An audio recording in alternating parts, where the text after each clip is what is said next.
welcome again to my channel, the HANDYSIR channel. So today, I will be teaching you a simple cutting of miter cut using the jigsaw. Most of us usually use this jigsaw in simple cutting, but we don't know that it is adjustable and we can cut a simple miter cut using these power tools. So using this Allen screw, I have to loosen this one.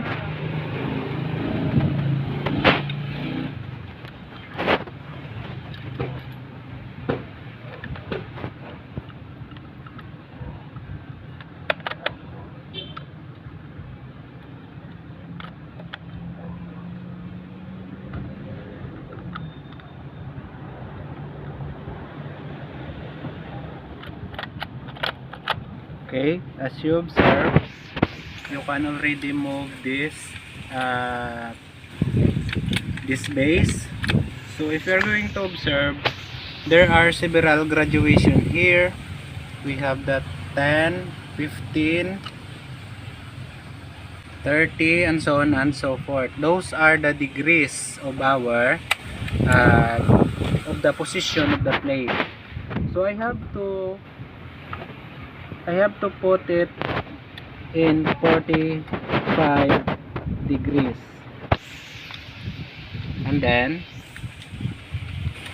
so I have to adjust it in 45 degrees just like that one, and then I have to tighten it. So I have to tie it to make it tight so that I can proceed to cutting. Okay guys, so I have to cut this wood in a 45 degrees position using the jigsaw. Take note guys that when you cut, always see to it that this base would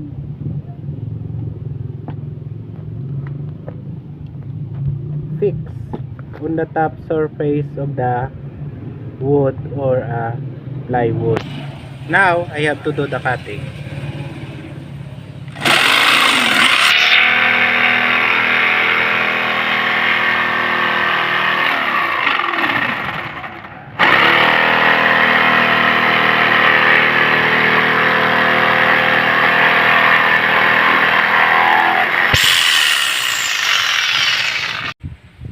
Okay, I am now done with the cutting guys. So if you're going to take a look, if you're going to connect this, so I have already my miter joints. If I have to check the angle, this one, so it is perfect, 90 degrees. So you see, that's how powerful is our jigsaw is.